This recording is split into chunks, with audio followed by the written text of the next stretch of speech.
So good morning, dear colleagues, dear guests, ladies and gentlemen. It's my great privilege to welcome you all on behalf of the Presidium of the Austrian Academy of Sciences to these premises. We are so proud that this year's DigHum conference takes place at the Academy of Sciences and under the patronage of our President of State.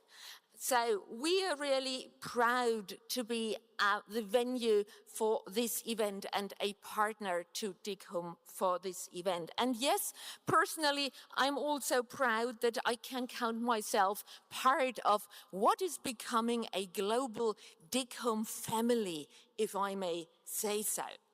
So we are gathered today in the festive hall of the Academy. When you look up, you see the magnificent fresco by Gregorio Guglielmo, originally from 1755. Unfortunately, what you see here is not the original because we had a fire in the 1960s, so this was restored in 1961. And when you look at the ceiling, what you see is not the Academy, it is the four original faculties of the University of Vienna, because this used to be the building of the University of Vienna. And the academy, which is a rather young academy, by the way, it was founded only in 1847, moved into this building in 1857. But those four faculties, they still, they still are show the spirit of this building. So this has always been a building of debate, a building of research, of interdisciplinary debate and research. And this is also so important to this academy and to DigHum, actually. Maybe let me say a few words about what this academy is, because this may not be evident to everyone. This academy rests on three pillars. So like most academies of sciences, actually, it is a learned society that convenes over 700 excellent scholars from all over the world. So they debate issues of common interest, including many of the issues that will be discussed today and tomorrow. And let me just mention our commission, Democracies in Digital Societies, led by Barbara Preinsack and Astrid Mager, both of whom will be speaking at this conference. But this is not just a learned society, it is also, and that is maybe a little bit unusual because many countries don't know this model, it's also the largest non-university research organization in Austria. So we have 26 research institutes which conduct internationally recognized basic research across the humanities, the social sciences, the natural sciences. And we are so proud that only yesterday, one of our brilliant researchers, Markus Aspelmeier, a quantum physicist, won the prestigious Wittgenstein Award. So we are really, really proud. And of course, most of that research, which is conducted at the Academy today, makes use of AI in one or the other way. And we're constantly debating at this Academy what AI means for the concept of science, what it means for the concept of a scientist. And third, the Academy is a research funding organization with a broad range of scholarships, fellowships, and prizes that are awarded every year. So make sure you check out our website, and maybe we can welcome you very soon as an Academy Fellow or as part of one of our other programs. And in all three pillars, the Academy is really keen to engage in a dialogue with society. We have to ensure that research we conduct addresses the challenges of our times, but we must not do so exclusively in the ivory tower. It's so important that we talk with those who pay us with their taxpayers' money, but who also with their curiosity, with their questions, make sure that we live in an innovation and research-friendly environment, that we have an atmosphere in our society that enables us to have a discussion that is free from ideological barriers and that is open. And we are really indebted to that idea of research being based in the middle of society. And this is why we're so pleased, and let me say that again, to have this year's DigHum conference on our premises and be a partner, because this is exactly what is necessary to debate topics like this. Technology is not a destiny. We shape its fate, and this is researchers, policymakers, civil society actors, practitioners, and we will all look at these really important issues. And I believe the topic of this conference, orientation in turbulent times, could hardly be more timely. Unfortunately, I have to say, we're not just seeing rapid technological change, we're seeing geopolitical tensions, economic uncertainty, intense debates about what artificial intelligence means for all of us. So digital technologies, they change the way we work, we live, our societies, our economies work. They're increasing fundamental questions about democracy, participation, responsibility, inclusion, and the public good. Now, how can development be aligned with democratic values? How can we ensure that innovation serves society? How can we strengthen our capacity to shape digital transformation? And over the coming days, participants from a broad range of disciplines and an impressive lineup of speakers will explore such questions, ranging from the relationship between human and artificial intelligence to the impact of technologies on labor, democratic institutions, and economic value creation. And these discussions will not only deepen our understanding of the transformation we are currently seeing, but it will also hopefully show pathways to the future. And I have already had an opportunity, I don't know whether I'm allowed to say that, but I've already had an opportunity to see this magnificent piece of artwork downstairs, the Technopolitics Timeline.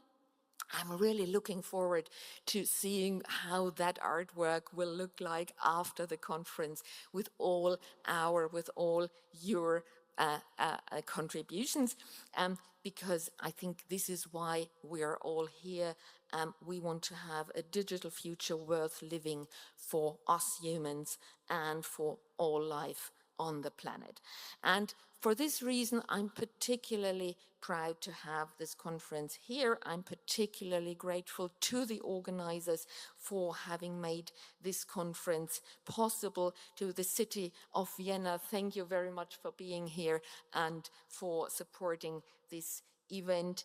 And I would like to thank you all for making this DigHum family meeting possible.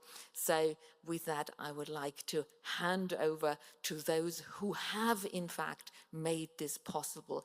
And I would like to hand over to the organizers of this event. Thank you very much.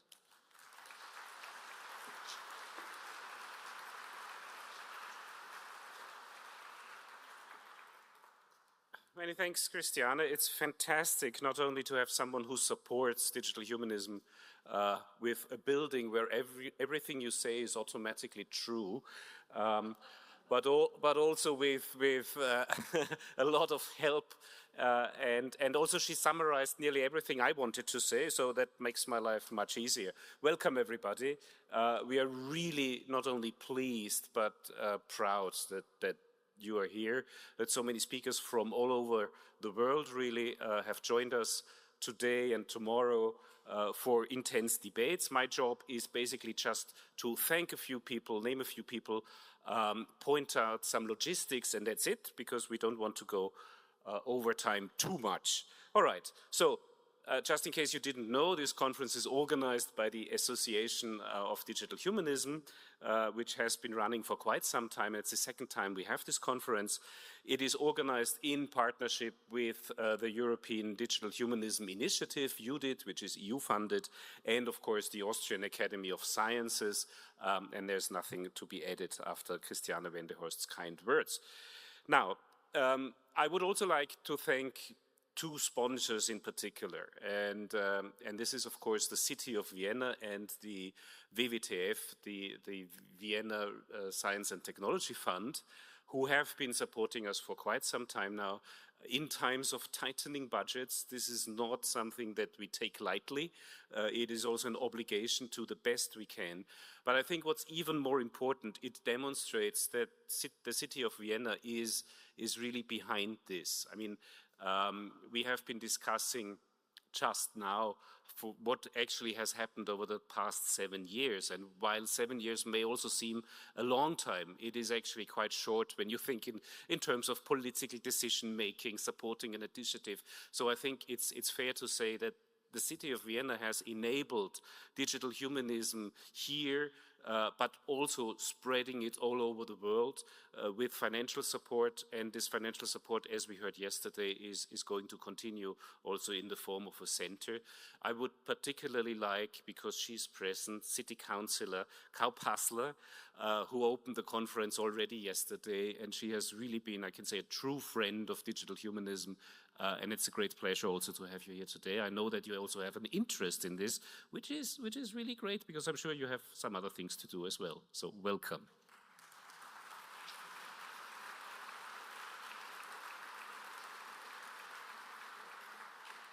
So let me just mention 5 other supporters of this event, with whom some of those we've been working with for quite some time now. This is the Austrian Research Promotion Agency, FFG, has been a true supporter now for quite some time. The International Engineering Association, IEEE, which is the European branch, is located in Vienna. That's, of course, very good to have the engineers on board. It's the largest engineering association of the world. SWOT.io helps us with our digital media outreach. Then we have, for the first time, and we are really proud of that, a collaboration with the Austrian broadcasting station Ö1, and then, of course, the Center for Social Innovation, where Katja Meyer has close links, and we're really grateful to have you here. I would also like to thank the team, and let me just mention, I'm sorry, it's the whole team by name. It is Sabine Melnitsky and Pitt Franzen, because, yes, it's quite unbelievable what these two people have done for this event, and I don't know how they do it, because of course I have nothing to do with it, but they are doing a great job. Then I would like to thank our press people, especially Therese Eigner, but also Petra Steinkogler from WWTF and Michael Stampfer. Salome Wagner runs the DigHum College. You will see people from the Digital Humanism College running around, especially there's program in the intervals, because we couldn't possibly fit it in the rest of the program. So during the intermissions, there will be program organized by Salome Wagner and the Digital Humanism College in a room downstairs. And then we have, of course, to thank Johannes Bernhard Lindner from the Academy, who is our local contact here and who facilitates really what's going on here. And last but not least, our volunteers. So the one thing I wanted to say organizationally is just most of the things are happening here on this floor, in this room, and then next door there are 2 other rooms, 2 conference rooms, the Johannessaal and the Sitzungssaal. The Sitzungssaal is a bit cooler, just in case you're an interest. But the other one, I'm not sure if it has AC, but it's kind of a sauna, I believe. And then downstairs is going to be lunches, coffee breaks, and tonight also an evening reception where I would be really pleased to welcome you. Thanks again for being here. I hand over to Katja Meyer for her detailed information on the program. Katja, please. Thank you.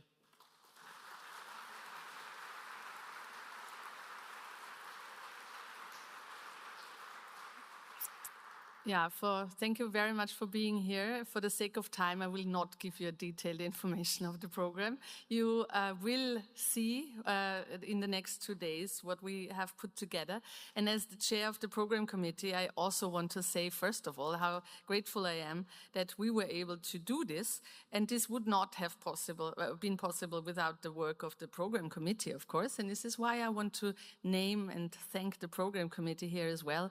That is Katja Bühler from VR Wiss, Verena Fuchsberger-Stampfer from Uni Salzburg, Michael Stampfer from WWTF, Hannes Wertner from TU Wien, and Stoffen Woltran from TU Wien. And in addition, we had a senior international advisory board, Moshe Wadi, thank you very much for being part of it. Noshir Contractor from Northwestern, Bess Novak from the Goth Lab, Misha Glenny from the BBC, George Metakides from the Digital Enlightenment Forum, and Viola Schiaffonati from Politecnico Milano. Thank you very much that you helped us putting this together.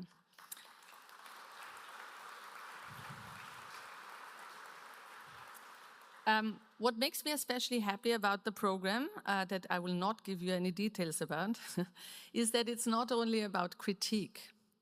Of course, critique is necessary. We started yesterday with a highly provocative film, Ghost in the Machine, a powerful reminder that artificial intelligence does not come from nowhere. It carries troubling histories of how intelligence has been measured, ranked, racialized, gendered, and turned into power, which is even more powerful today with all the learning machines that we are facing. But this conference also asks what can be done. And this is also what the message of the film maybe yesterday tried to prevail to us is resistance does not mean that we have to say no to any technology, but it means that we have to be asking the why question. Why do we need it in the first place? And also we have to resist false promises. A lot of marketing is currently happening from the apocalyptic to the effectiveness. We have it all there. So we have to resist being drawn into these kind of narratives too easily. And also the conference asks what can be done, who is already doing it, and how can we learn from each other, and how can we stand together. Across these days, we will hear from a lot of initiatives, institutions, communities, and individual people that are already acting, that are already having agency, and that are trying to bring change into very concrete settings. It was mentioned a lot, and this is also the mantra of this conference. Technology is not a destiny. And you'll hear from very diverse positions, sometimes very provocative, like also yesterday. I was taught in my field of science, sociology of sciences, science and technology studies, that knowledge is never produced from nowhere. It's situated, it's partial, it's embodied. It depends on infrastructures, institutions, labor, power relations, and exclusions. And this is not at all a weakness. It is precisely the starting point for more responsible, more accountable, and more democratic ways of knowing and acting. So, the task here for the next days of being together is not to search for one universal answer, right, to the digital future. But it is to bring together many situated forms of knowledge, experience, and practice, to learn from each other, to build trust, to create strong networks, because in times of turbulence, these networks may be the one most important infrastructures we have. And with these words, I want to give the floor to Axel Stockburger, who will a bit introduce us to the Technopolitics Timeline that Christiane has already mentioned and how to work with it. Please, Axel. Thank you very much.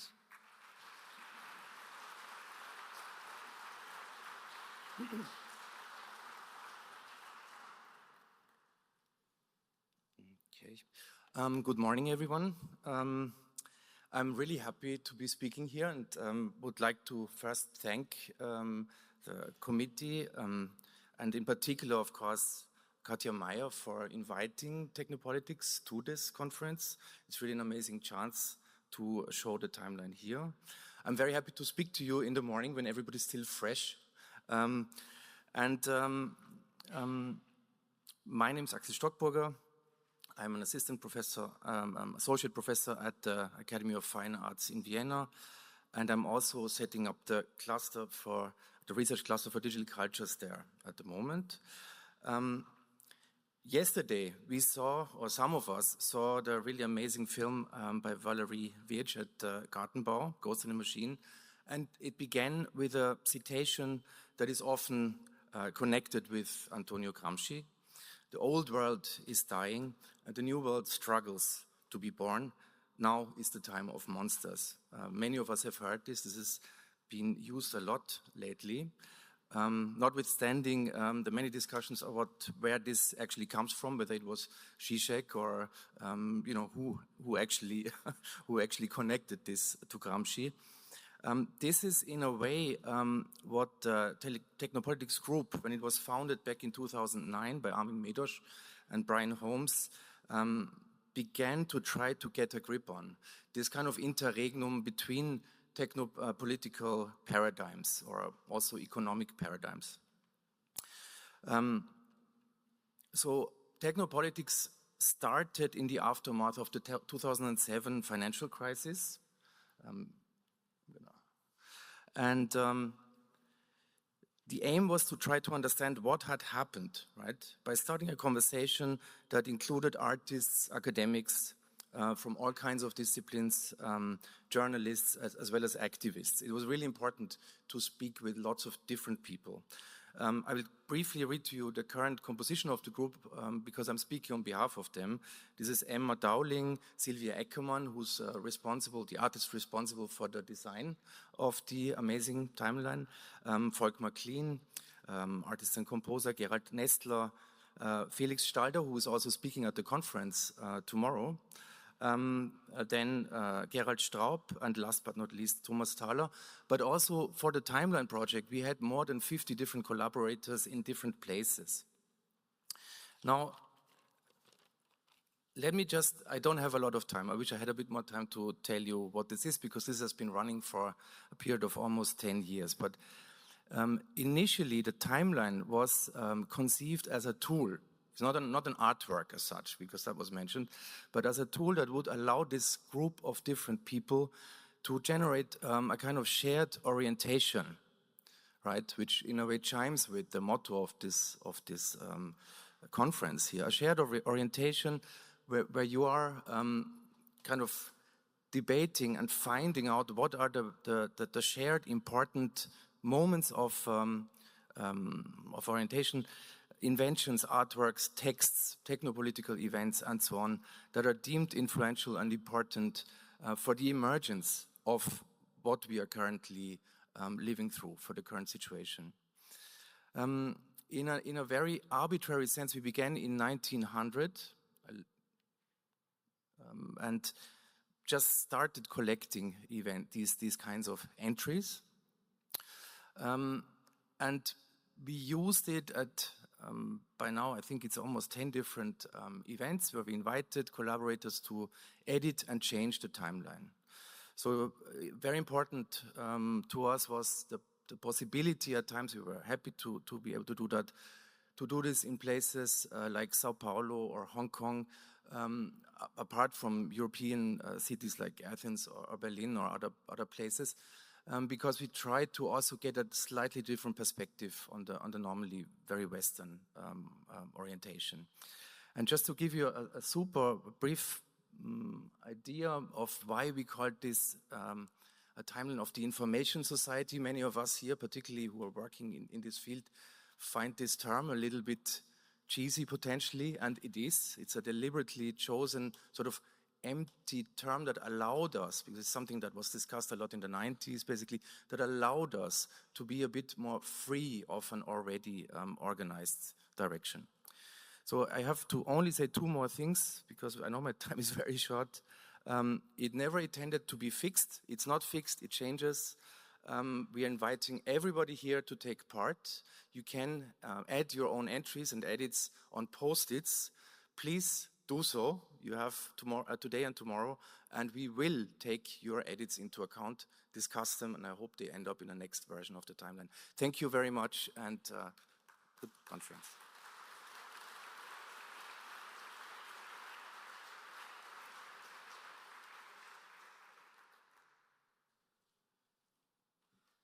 Right. Okay. We're already behind time, but we'll make up for it. It is a great pleasure, and it's a true pleasure for me, because we have already briefly met yesterday, to introduce Rumman Chowdhury. Rumman Chowdhury is our keynote here, and of course, when you think about keynotes, you usually, you just consider what resonates well with the theme of the conference. And Rumman Chowdhury is someone who not only many people know from her work in industry, but who also has acquired a certain fame for the kind of infrastructure that she has set up. Rumman Chowdhury is originally a data scientist and a social scientist. She is the founder of Humane Intelligence, which creates inclusive infrastructure for generative AI in particular. Previously, she also co-founded the non-profit Humane Intelligence, which builds a community of practice around evaluations. And I think this is really something that we take as an example to take forward into the future. It is this kind of infrastructure that we will hear a little bit about at this conference. She was, and this is why many people know her, of course, appointed by the Biden administration as the first United States science envoy for artificial intelligence. She is also a responsible AI fellow at Harvard University's Berkman Klein Center for Internet and Society. She was the director of the Machine Learning Ethics, Transparency, Accountability team at Twitter, as well as the global lead for responsible AI at Accenture Applied Intelligence. So that's what I meant with she's really in touch with industry. She knows what's happening in those large companies. And among the many prizes, awards, and honors she has been awarded, let me just mention one. She was named one of Time's 100 most influential people in AI. And Rumman, we are really glad that you're here. I just can't see you. Where are you? Are you hiding behind the flowers? Rumman, please join me here on stage.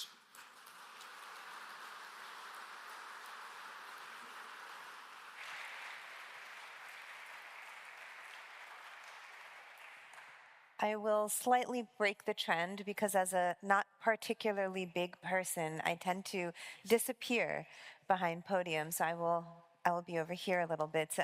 Thank you so much for joining us this morning, and especially during a bit of a heat wave. Thank goodness we have air conditioning in this room. As an American, I can't think without AC, so. But I'm here to talk about not only the future of intelligence, but what does it mean, as we've just discussed, to build the infrastructure for creating better, more inclusive, intelligent machines. So I'm talking a bit about AI systems, democratic accountability, and what we're missing when we talk about evaluating AI models.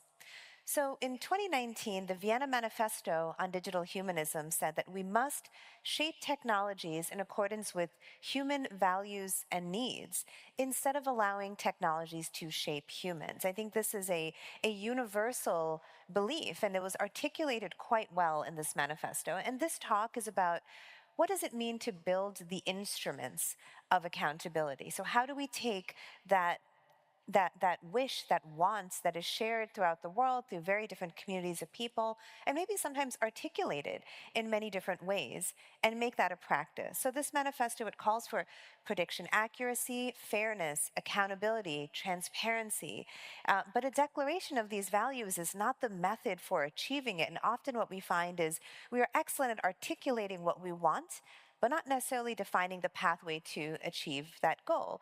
And to be perfectly frank, those who build these technological systems are often the opposite. They are building tools with no clear mission or vision, maybe other than power or money, but lacking that clear vision. So how do we then take this operational pathway, take this sentence, and then create a positive vision forward?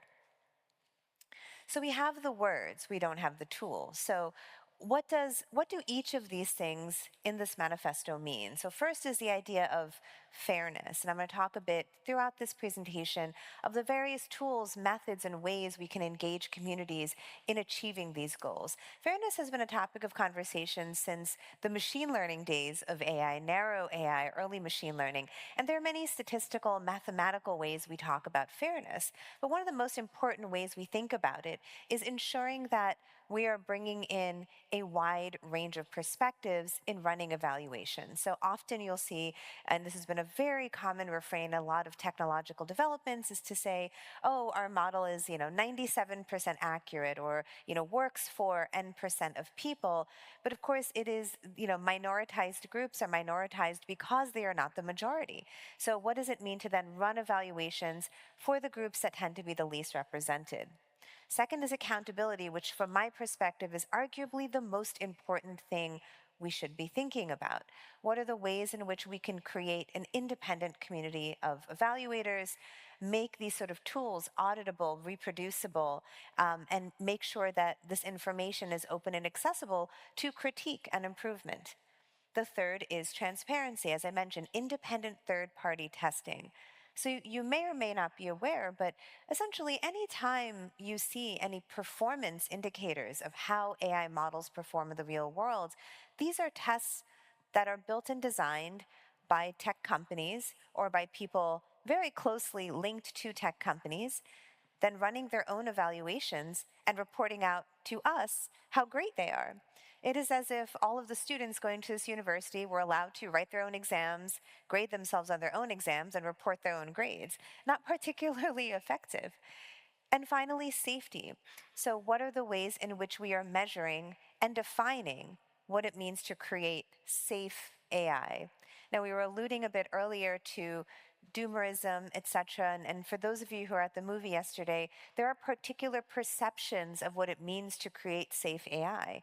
And in many, many of those rooms, and many of these rooms have access to some of the most powerful political and economic rooms, there is no discussion of individual human rights, human well-being, mental health, youth mental health, or any of these bigger narratives. Instead, the narrative about safety often seems to be about disastrous situations that have an incredibly low probability of happening, when we are in reality living in a world in which we have an evidence base that is often ignored on how AI models being used and deployed today are harming others.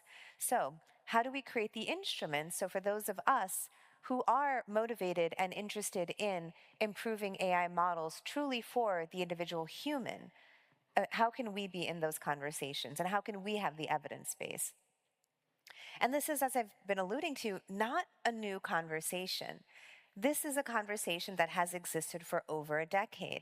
One thing I do find, and I have been in this field for a decade myself, I feel often frustrated that I see the same circular narratives happening over and over. And every year it seems a new wave of people discover the ills and harms of AI, and we renew the conversations as if, no one's ever had them before. I think most recently, Anthropic hired a philosopher, and it seemed as if nobody had ever hired a philosopher before.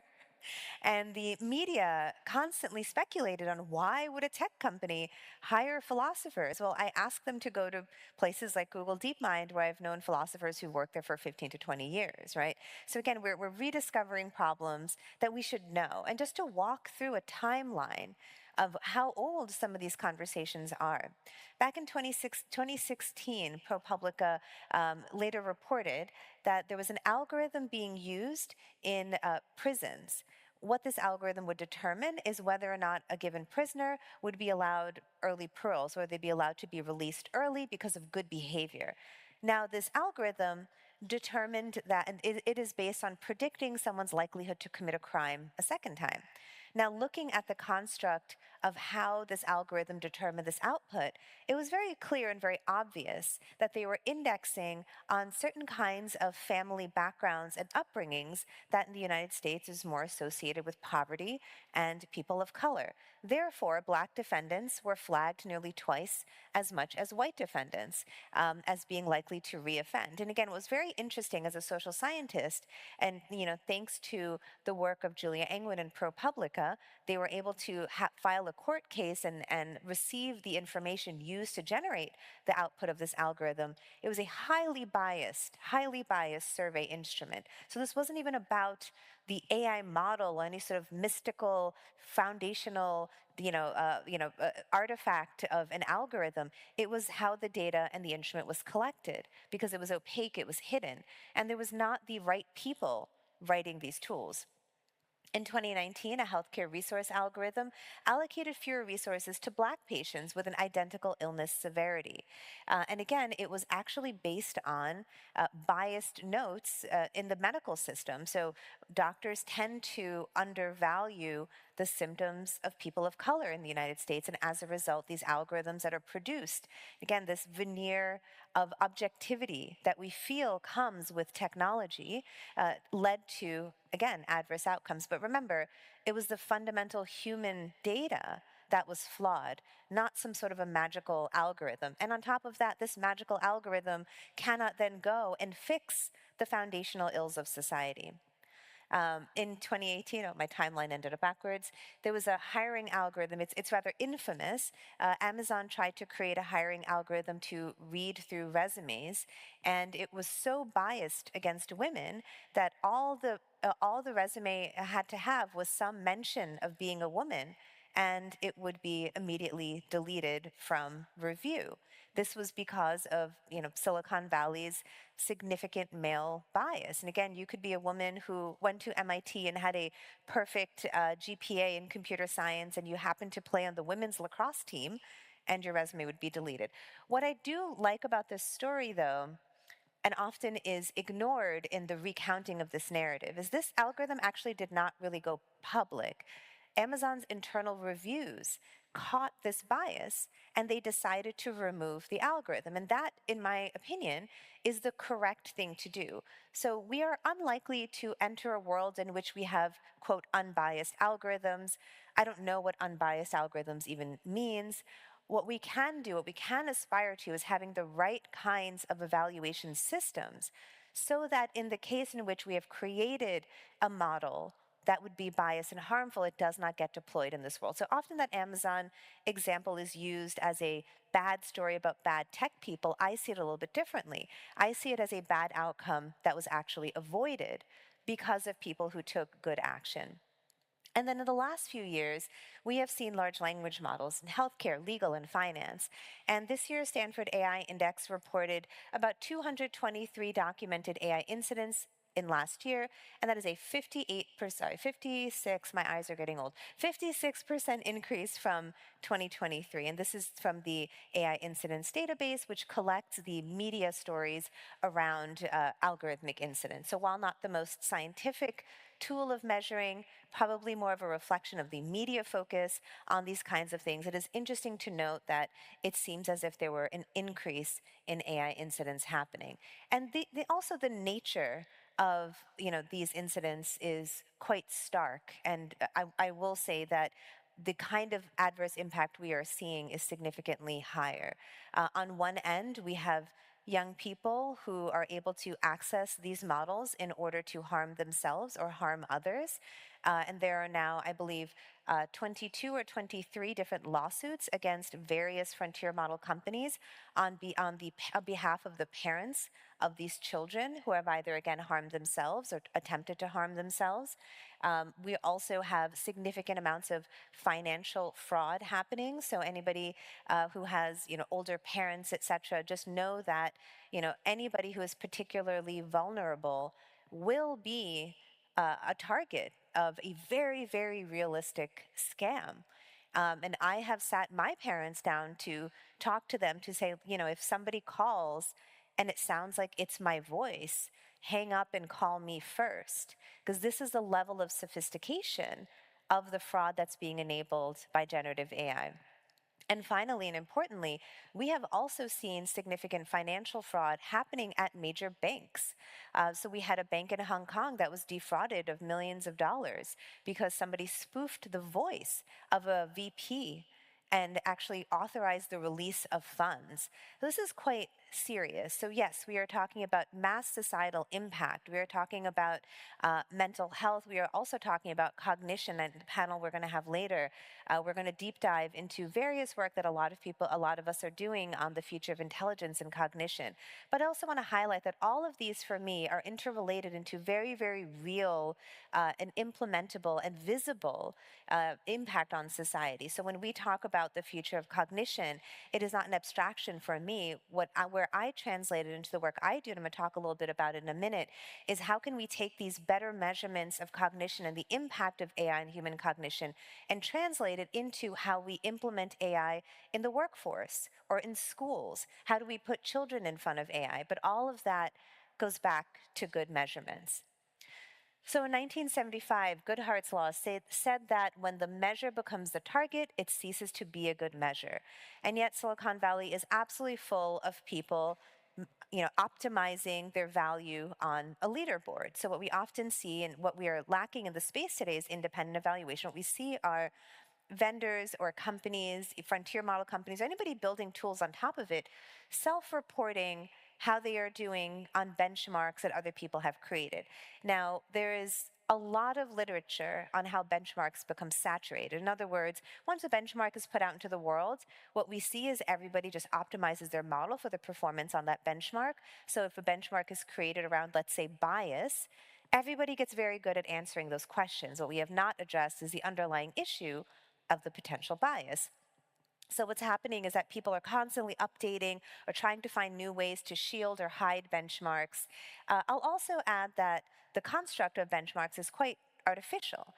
So often they are one prompt and one response, so one input, one output. Now that is not how people interact with AI models. It's not just a singular input and output. And also people have many, many different ways of interacting with these models. So it's not really reflective of the real world. So what we have created with leaderboards and benchmarks are laboratory experiments in which we, in a bubble, look at the performance of an AI model, but it is in no way reflective of how these models are operating in the hands of young people or in the hands of people who are older, in the hands of people who are less knowledgeable about AI. I'll also add that often what I'm seeing a disturbing increase of are either synthetic testing, so AI models built to sound like or mimic people of a particular type to test for the output, which frankly, in my opinion, is very reductive, or people being hired to mimic, so testers being hired to pretend to be children, which to me sounds like the most problematic way of doing things. This front row is laughing. And just to dig into meme culture a little bit, it reminds me of that Steve Buscemi meme where he's dressed like a kid and he says, "Hi, fellow children." I'm sorry, asking me to pretend to be a 14-year-old is really not a good thing to do. Very not indicative of how 14-year-olds talk. So there are four big ways that benchmarks essentially lie, right? So there are two main ways that we are testing generative AI models. One that I'm talking about are benchmarks. So these are essentially lists of prompts that they put against a model, and there's a good or bad answers, and that grade is given to a company. Why is there so much emphasis on benchmarks? Frankly, because they're efficient and they're easy, right? So you write a list, people submit the link, their API to their model to you, you give them a score. Great, it was super fast, it took minutes, right? Not messy, didn't have to deal with people. Silicon Valley does not like people. So number one is data contamination, right? It is nearly impossible to remove the benchmark data from the model because the model has to interact with the benchmark content. So of course, companies are aware of this and they optimize their models to do well in the test. Like we were all students once, that's what we did too. We tried to figure out what was on the test and then do well on the test. We didn't necessarily care about learning all the content. Second is cherry picking. So again, when vendors, because people are creating their own measurements, it's built around the things models are going to be good at doing. So we should be unsurprised that generative AI models are quite good in programming and coding because there's about 10 types of benchmarks that every new model is tested against to give a measurement of the quote performance when you see that, Fable performs this much better than Opus or ChatGPT or whatever. It's based on the standard suite of benchmarks or fairly standard suite of benchmarks because you have to have consistency if you're comparing. Well, guess what? About 3 to 4 of those 10 tests are programming. So we should be unsurprised that then models are good at programming because these are the things we are testing them on. Third, as I've mentioned, is saturation, right? So once a benchmark hits 95%, like we get 95% performance of models, there really is not much differentiation between models anymore, and you should really throw out that benchmark because you're not achieving good output. So again, thinking of like students in a classroom, if you have 200 students and everyone's getting above a 95% on their exams, it's not that all of your students are suddenly incredibly brilliant, it's that your test is not working. And then finally, good hard gaming, as I've mentioned, once a measurement is created, everyone just optimizes around what the instrument of measurement is, not the abstraction, not the thing that the tool is supposed to be testing. And this is why I focus on real world evaluations, right? So these are properties that I would say are pretty much non-negotiable. And they're non-negotiable because I'm a scientist. And for the other people in this room who are also scientists, we know that there is a scientific method and there is a certain way we do things in order to make claims. This is not how any of the science of evaluation is happening today in Silicon Valley. So number one is independence. It is not a radical thing to say that the people who are evaluating these very influential and powerful tools should be independent of, funding, affiliation, or association with the companies that are building them. This is common in financial services. This is even common in education, in nuclear safety, in airline safety, in medicine, any industry, any field that has ever created things that are impactful. One of the first things we did is say, we need independent evaluation. This is the criteria for independence. Not that I quit OpenAI yesterday and I open a new shop today and suddenly I'm independent, right? All of my friends are still at this one organization. That is not what independence is. So defining what that is critically important. Second is reproducibility. And again, as a scientist, this is one of the most interesting problems in this space, and also one of the least addressed problems in this space. So what do I mean by reproducibility? Again, a standard part of the scientific method would be if I have findings, someone should be able to reproduce it. Why? Because I'm making a claim. And it's not that we don't believe each other as scientists, it's just that somebody may want to run the same experiment I ran, or maybe change it a little bit, but use the same methodology. This is how science advances. Instead, we have these models that have a probabilistic output, right? So sometimes 2 plus 2 is 4, sometimes 2 plus 2 is 3.9, and 2% of the time, 2 plus 2 is 99,000, right? How can I create reproducibility? And there are methods that I've been experimenting with and playing with in the kind of work I do with my clients to start to arrive at that. Another reason reproducibility is very important. When I think of the practical application of evaluation, what the companies I work with want to know is, how likely is this to happen again? And without reproducibility, I cannot understand the likelihood of something happening. Third is disaggregation. So how is performance measured across different groups? So we see sort of high-level meta-reporting of the accuracy, even measurements like fairness, et cetera, just at a high level. Well, what does it mean to then disaggregate across different languages, different cultures, different groups, different identities? Disaggregation in evaluation is critically important. And this disaggregation should be based on the communities that are the most likely to be impacted by this model, right? So if you have a healthcare model that was discriminating against Black patients, do you know why they didn't know? Because they just looked at the high-level results. They did not bother to look at sub-communities that would be impacted. And finally, adversarial scope. So we have to look at failure mode. So often what people are doing in testing is confirming capabilities. It's saying, oh, this is what I'm saying the model can do, and we're just going to talk about all the great things the model can do. What I focus on is actually creating and crafting ways in which the model can fail on 2 different modalities. One is I look at adversarial attacks, so hackers and malicious actors, bad people coming in trying to do bad things. And the other, which is the most interesting to me, unintended consequences. So the average person interacting with the AI model and then having a bad outcome. The other thing that we often see in evaluation is a small sample size. Again, I'm just going to be a scientist again. I have a strong background in survey design. And when you learn how to do survey design, what you learn about is, there's a population, you have to take a sample size, and you have to have an appropriate number of people in your test sample so that you can make claims on the population. So if I were to just gather 10, 20 people in a room, and we all have a stated mission of identifying harms, and then we spend the next 5 hours identifying trying to identify harms. Guess what's going to happen? We will identify harms, right?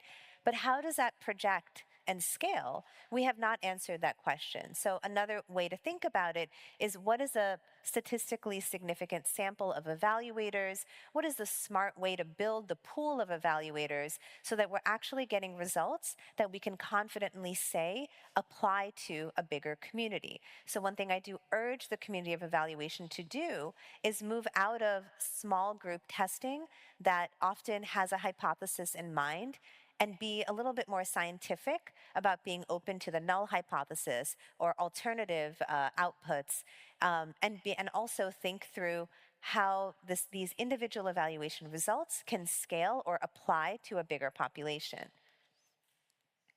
So the other part is that, a finding, as I've mentioned, is not specifically a defect.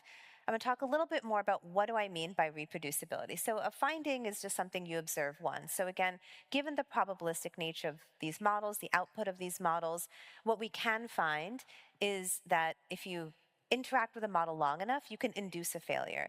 That does not necessarily mean it's going to happen at a significant rate. And in order to get that certainty, that understanding, in order to have a more scientific and quantitatively verifiable output of this model, you actually do need to reproduce it to move from a finding to a defect. If we're trying to find a system-level defect of a model, we actually need to have multiple people, multiple ways of evaluating it. And again, getting back to digital humanism, this is why you need many, many perspectives in a room.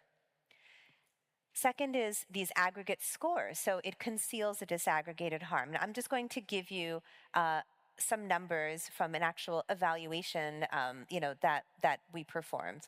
A system that scored 91% accuracy overall actually had a performance of 67% for specific subgroups, and this was actually based on race and gender.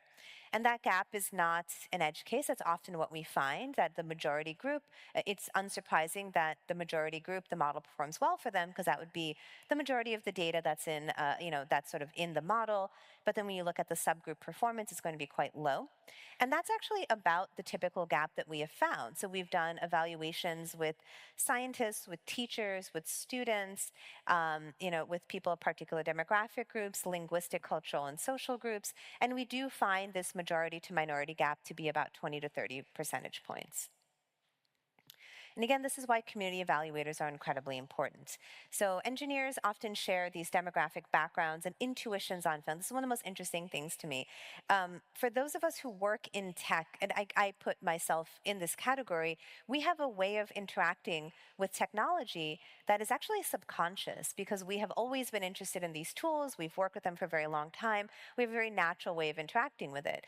And other people may not. They may not be, it's not even digital natives, just people who are just unaccustomed and don't use technology in their daily lives. Or another way I like to think about it is, whenever you try to explain to your parents how to use a technology, and you get very, very frustrated because you feel like you are being very, very clear, and then they completely push the button that you did not expect them to push, and it's a red button that said, don't push this button, and my mom pushes that button, and I ask, why did you do that? She's like, I don't know, it was red, right?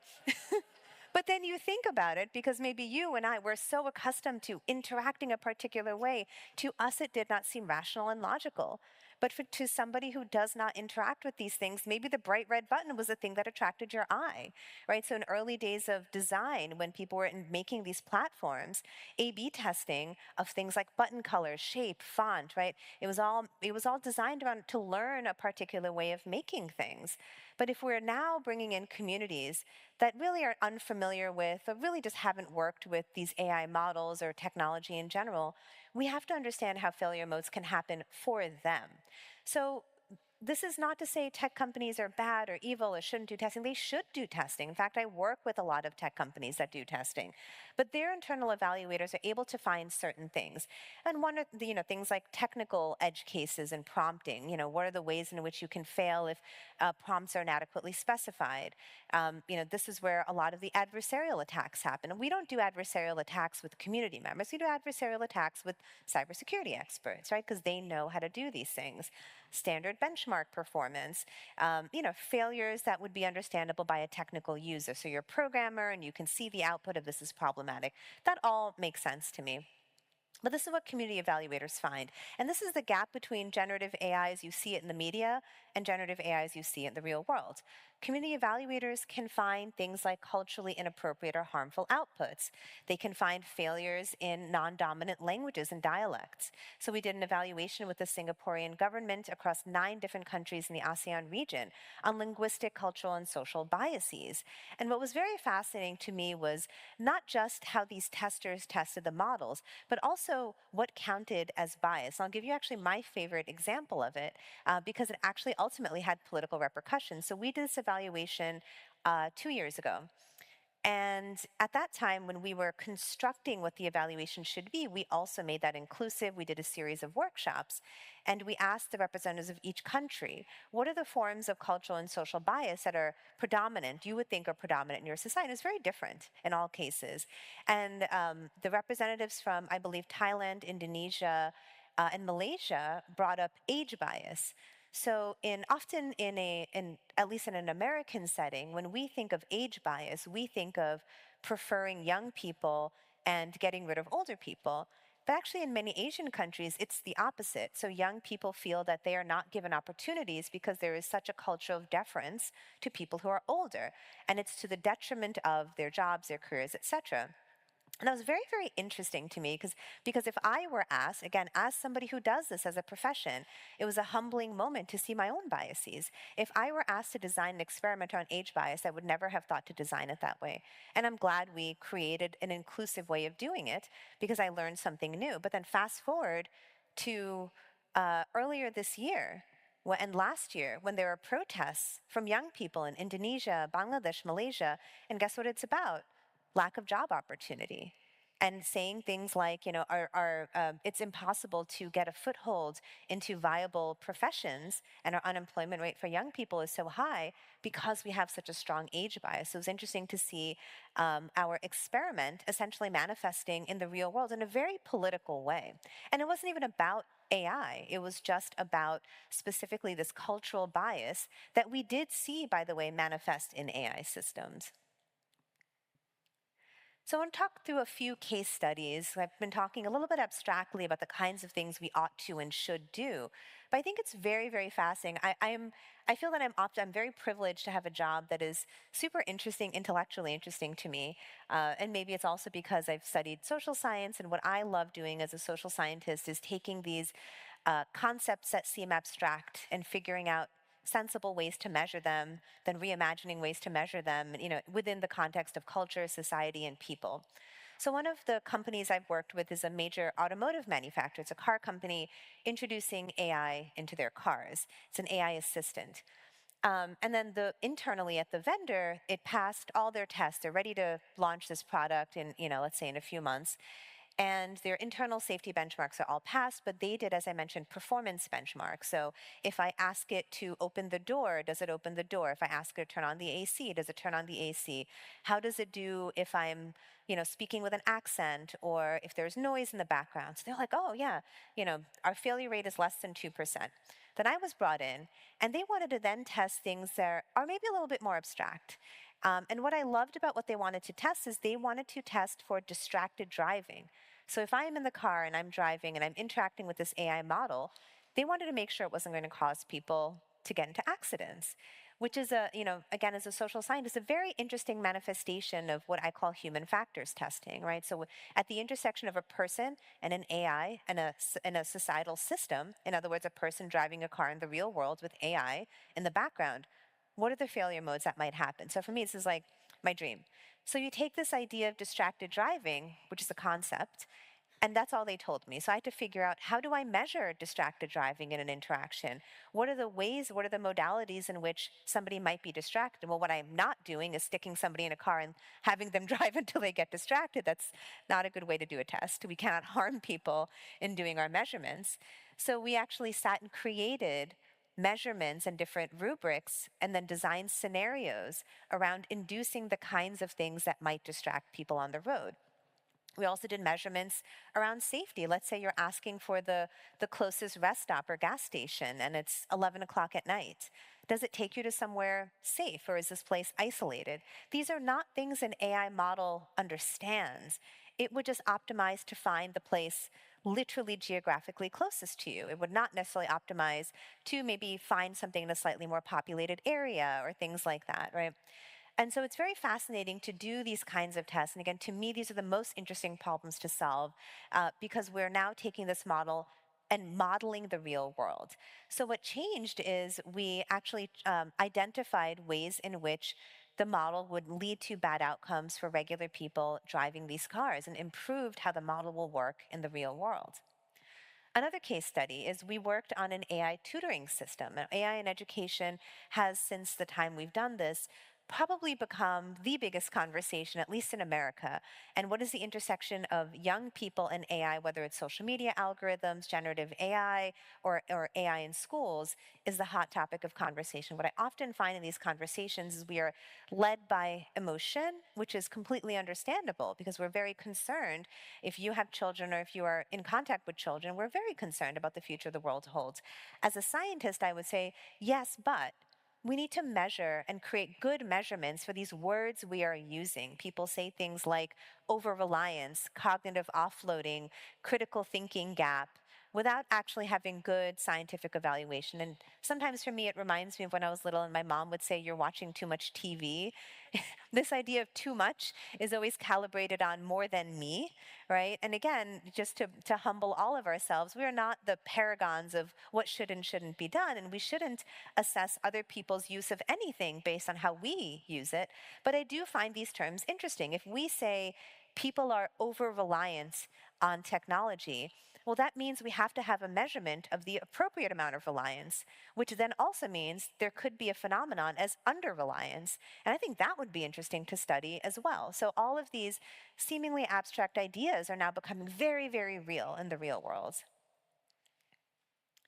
And then finally, one of the first projects I did was enterprise AI assistance and procurement. And this is maybe a little bit dull for people who are not in the weeds at companies, but this is actually the biggest problem companies are facing. So most places, other than a lot of the industry, quote unquote, conversation is dominated by what frontier labs do.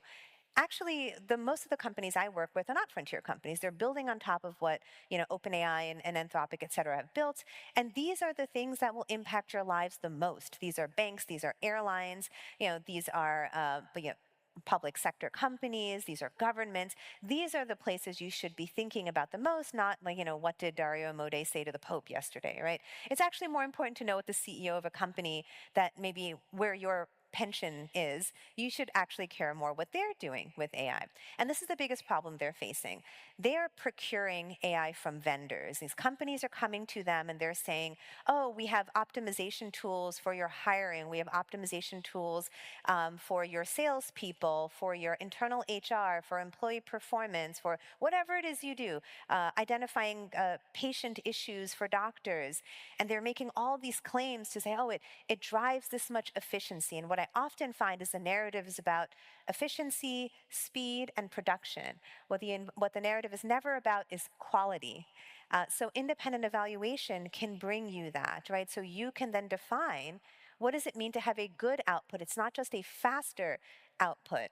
I don't like pointing fingers at companies usually, but there was a press release from from DeepMind that I thought was very interesting in its language, and it was proudly talking about how they are using AI with the National Housing Service in the UK to help build apartments and housing. And all of the languages, every single adjective they used was about speed. They're going to go faster. They're going to build more because they're going faster. They're going to make plans fast. Everything's fast, super fast. Nowhere in it did they say whether or not it was going to be good. You could build plenty of very poor, I can build 30 very horrible houses probably this afternoon. You don't want me to do that. And, and again, knowing people at DeepMind, I am sure there are a lot of very thoughtful people involved in it. And it's not to say the model is bad. I have no idea. But the language in the press release to me was very jarring and indicative of the kind of linguistic priorities that are at odds with what we want to see in the real world. Yes, we want to see housing built faster, but we don't want bad housing built, especially in somewhere like the UK, where we have the 9-year anniversary of the Grenfell fire, right, which was an absolute disaster. So with structured auditing, what we see are that independent evaluators can actually surface and test for community priorities and the priorities of impacted groups. So what we need is infrastructure. So after every single failure, we have the same narrative over and over. For those of us who have been doing this for a long time, it gets tiring. So for those of us who want to see real-world change, this is what real-world change looks like. We need shared evaluation protocols. We need independent auditors. We need mandatory pre-deployment reporting. What are companies saying and how are they reporting it? And we also need a public registry of failures. So we do have, as I mentioned earlier, things like the AI incident database, but actually what that's tracking is media articles, which is not really the best indicator of actual failures. It's just an indicator of how interesting the media thinks failures are. So what is a digital humanist evaluation? First, it's human rights at the center. So I talked quite a bit about disaggregated evaluations. What does it mean to have testing for different groups? Second is democratic accountability. How do we arrive at democratic accountability? Independent and publicly auditable evaluation reports, and not just vendor press releases. Participatory design, which I know is an incredibly popular term and what a lot of people have been pushing for. What does that look like, at least for me, is evaluation panels that include affected communities, but also I'm increasingly looking at ways of using AI to augment the kind of input we're gathering. What I don't want us to do is end up in a world in which, we're constantly going out to the same people over and over and bothering them for AI evaluations to input data for a model that maybe they do or don't want. So how do we not make that a burden? Transparency, and then finally, just recognizing that technology is not neutral, nor will it be. So AI systems embed choices, and those choices must be tested. And that's okay, right? Technology is not neutral, is not a condemnation. It is just an acknowledgement. So designing our tests around that would be very important. So here are 4 concrete demands we should have of policymakers. One is mandatory pre-deployment for high-stakes AI, which is reflected in some of the language of the EU AI Act. Second is disaggregated performance data of all procurement. Third is independent evaluation infrastructure at scale. That's what I work on. And then fourth is establishing a recognized profession for AI auditing. In the United States, we're seeing the rise of what are called IVOs, independent verification organizations, that are being mandated by states. And it's quite interesting to see, now the question is, what does that testing look like? Who is doing that testing? People are realizing there's not a lot of people out there who can do that work. Why? Not just because people aren't passionate, because it's just not economically viable. I'm very fortunate to be somebody who can make it an economically viable profession, but there is no clear pathway for people who want to do this as a job. And to be perfectly frank, it should be a very boring job to audit AI. I cannot wait until we're at the world in which what I do is incredibly dull. That is all I wish for. So what should we do? If you're a deployer, require pre-deployment evaluation as a procurement condition. So if you run a company and you have vendors selling you things, say, okay, well, this is the independent evaluator I work with. You need to give them access and they will be providing a report in a way that's, collaborative and open, but, quite mindful in retaining that independence. Don't just look for aggregated scores, and then building evaluation to the operating model. So one thing I'm helping a lot of companies with is not just testing before they launch, but also ongoing testing. If you are a researcher or an auditor, develop consistent standards of doing this work so that you can actually evaluate yourself over time, creating, pipelines to community and also compensating them for their work, and then treating reproducibility as the difference between finding a single point of failure versus a systemic defect. And then if you're in civil society or policy, not just demanding safety or responsibility, but having concrete asks of measurement underneath it, Funding and protecting independent evaluators and auditors, again, it is very hard to do this profession. There's a reason why most of these people go work at frontier labs, is because they're actually willing to pay for people to do this work. So this should not be a charitable cause of academics. This should be something that is funded as a serious job in a profession, and then requiring public registries of evaluation results, again, for these high-tech systems. So in conclusion, the Vienna Manifesto says that technology must serve human values. The purpose of digital humanism is to say, can you prove it? Show it. And this is why I'm very, very excited to be here. And I think that is my last slide. So if you have any questions, we can take some.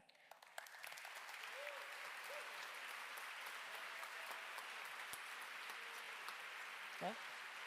Stay put. Okay. Wow. Wow, wow, wow. Many thanks, Rumman. If you're not careful, we'll turn you into digital humanist.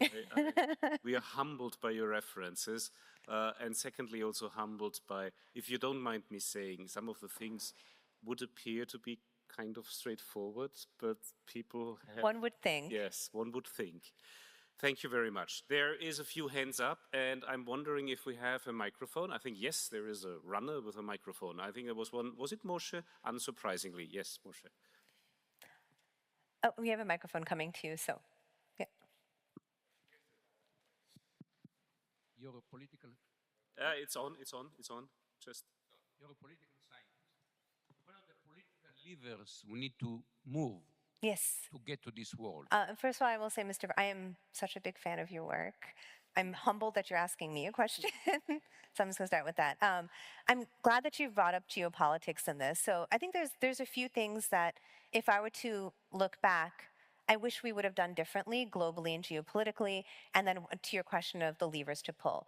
I think one of the most unfortunate things we have seen is that this borderless technology of artificial intelligence has been defined by country borders. So what we have done is brought in all of our past historical baggage into a system that could have been used to break down those borders, as was the aspirational intent of the internet. And instead of creating that openness and collaboration, every political entity is now defining their borders and values and saying what AI systems should be. And instead of being a tool for the masses, it has been gate-kept into a tool for the powerful. And I'm saying gate-kept because if you remember, in the early days of generative AI, there was a memo that leaked from Google where they were talking about how there is no moat, meaning that in their mind, anybody can create AI. How are we supposed to make money? So all these companies spend years and years and years creating a moat, and this moat is political, this moat is, data-driven, etc. So to your point on what are the levers to pull? I have such a mixed view of this because AI sovereignty seems to be the answer, right? So the story goes like this. We want to break up Silicon Valley hegemonic power.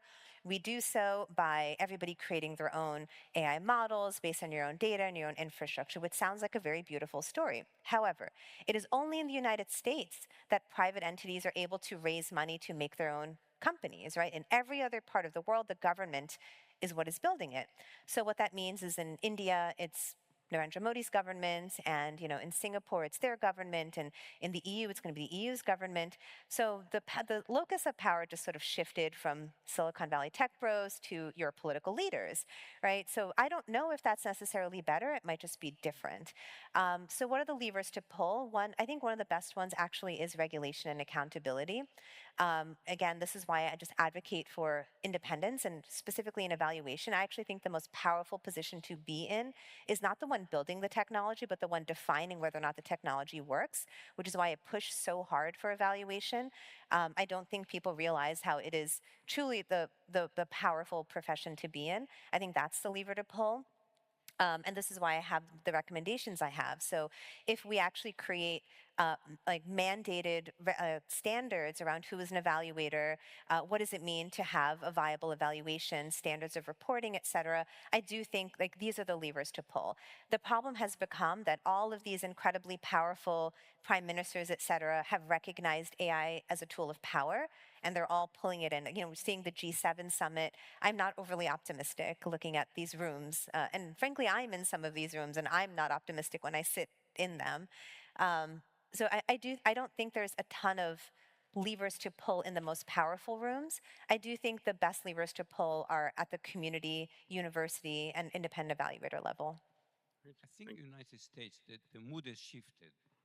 The public mood has shifted. That's right. You know, we just saw in the news Satya Nadella criticizing big tech about AI. So maybe the time is right now in Congress to propose National AI Safety Board. Well, National Transportation Safety Board, established in the 1920s. Maybe it's time for a National AI Safety Board. We could, but I think this is where governance as a political tool becomes problematic, right? Given our current administration, I don't have a lot of confidence that this board would be built or staffed. I mean, you can just look at the FDA, defense, et cetera, where it's just been populated by people who are just going to push a specific agenda.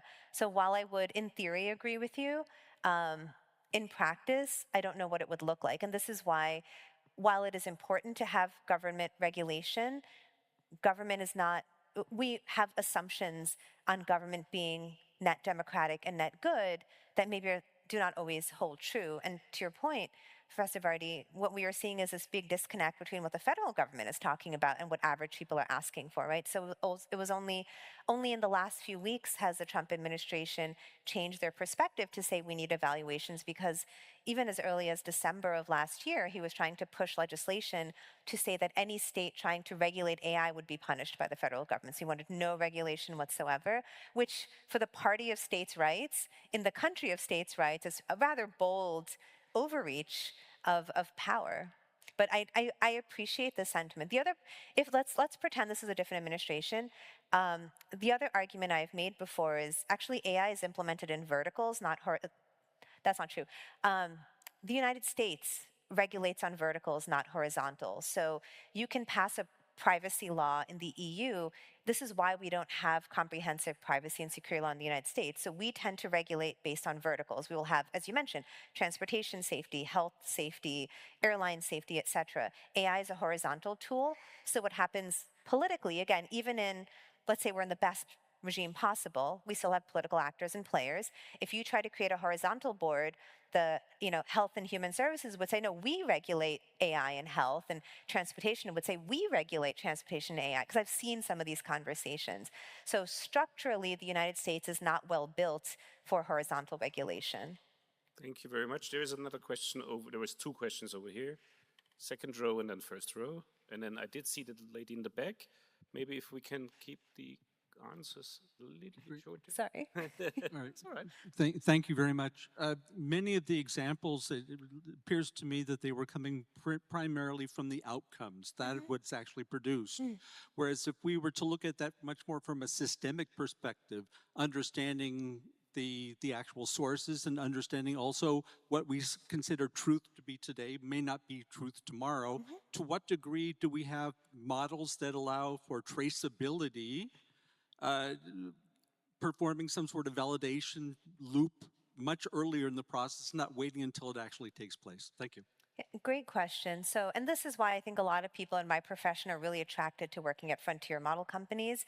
And I'll give you two answers. One is that a lot of very smart people are working on exactly these problems at Google DeepMind, OpenAI, Anthropic, et cetera, right? And this is why for them, getting access to this rich amount of data and being able to be far upstream is very, very appealing. And it's also just, if you're a very technical person, more kind of fun to play in that world. And you are right. It is, for people who are on the outside, often really what we can do is operate in outcomes, so we don't have that visibility.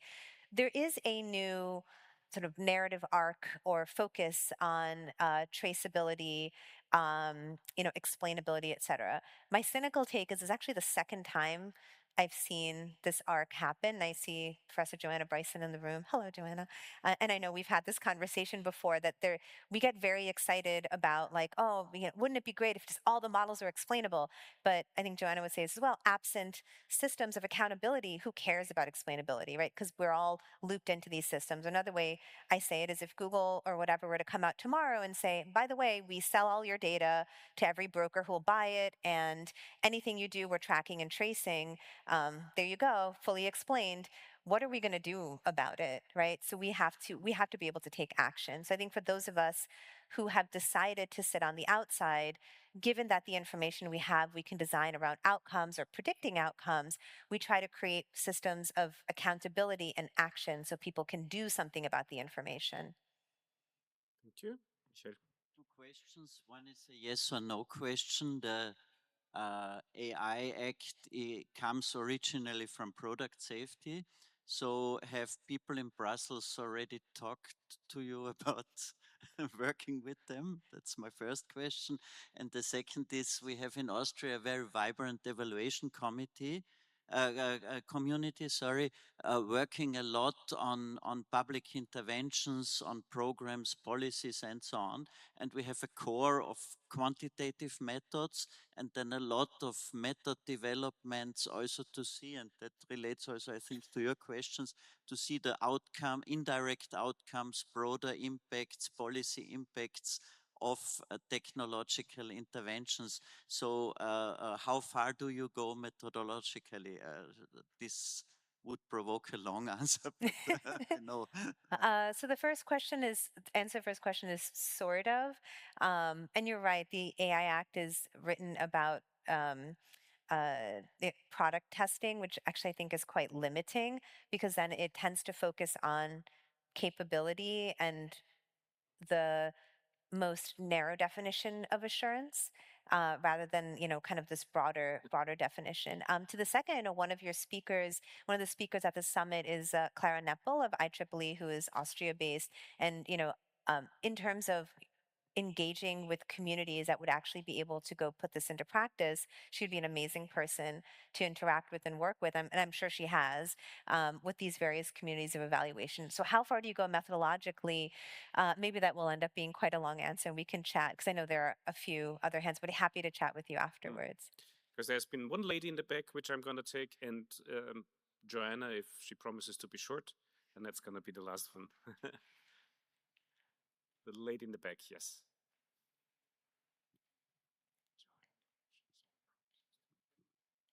Hello. Thank you so much for the fantastic talk. I'm going to keep this short. I'm just curious to hear your thoughts on the controversy around the latest anthropic model, Fable, and the paradox of the silent degradation that happened while the model was being used by the broader population, introduced by Anthropic itself, and then the post-model release government directives / government intervention, and how these things relate, or on which side you land when it comes to companies artificially trying to degrade the model's capabilities because of safety concerns versus once the model's released, having like an active government intervention. Where do you stand on that? Right. Great question. So I'm just going to start from the very beginning that I don't understand, like I do understand why, but it seems to be a very having your cake and eating it too action of both being the people building the models and then being the people all saying, oh my gosh, the models are so powerful, we can't release them, and then going ahead and releasing them anyway. So it seems that that there should have been action internally taken at the company very, very early on. In terms of model degradation, actually, I'm not in disagreement. First of all, if it were that bad, I do not understand why they released it if they were that concerned. But second, that is really the best kind of safeguard to build in, absent other better safeguards. I don't necessarily agree with it.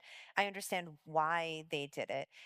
And as to all those sort of back and forth, and this also ties in with a lot of the narratives on the encyclical, part of me says, forgive me if I don't care if one group of incredibly powerful and wealthy men argue with other groups of powerful and wealthy men, and one of them is supposed to be the hero and one of them is not. Like, I don't think that's how problems are solved. Like the fundamental core problem is that this hegemonic concentration of power in increasingly smaller rooms, right? Like we used to think it was bad 10 years ago, and we were talking about the tech bros, as a community of people. And now we don't even talk about that anymore because it literally just is like 8 people who make all the decisions. So I don't have a side per se when it's, Trump versus Amode or versus Altman versus whoever, because I just don't, that is not how accountability happens.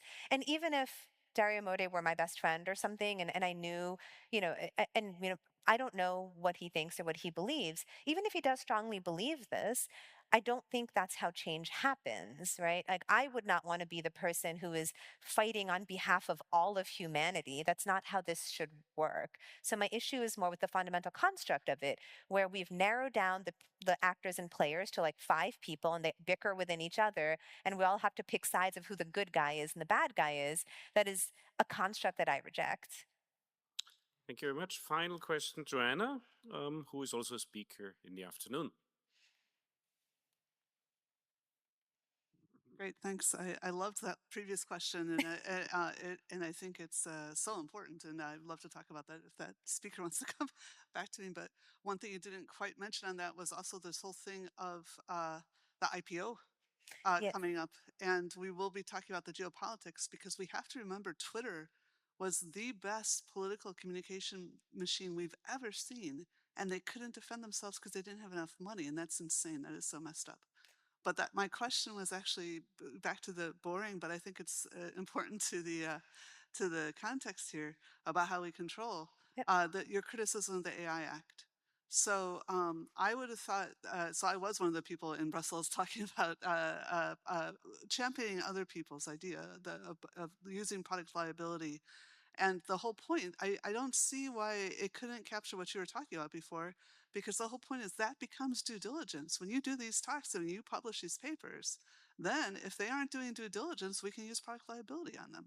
So I don't see how everything you've done, which is wonderful, great talk, thank you so much, how that isn't embraced, and that the AI Act isn't the kind of boring, limited legislation that we exactly need to get at what you were asking. Yeah, so I actually love product liability, but the AI Act is written around conformance assessments, which I feel are very constraining. But actually, interesting thing that we should talk about, phenomenon that I'm seeing. I find this narrative of AI personhood to be very, very dangerous, because personhood then subverts product liability. So I just did an Oxford debate, and I'm actually really grateful. I was originally going to not do it because I didn't want to do a debate on whether AI can attain personhood, but it was really actually great for me to go through the intellectual exercise, because here's what I realized: that a lot of this narrative around personhood, while it may be wrapped in sort of moral, ethical, philosophical personhood, none of that matters, because all that is an open door to then say, well, we need legal personhood. So what happens when AI has legal personhood? Same thing that happens when corporations have legal personhood.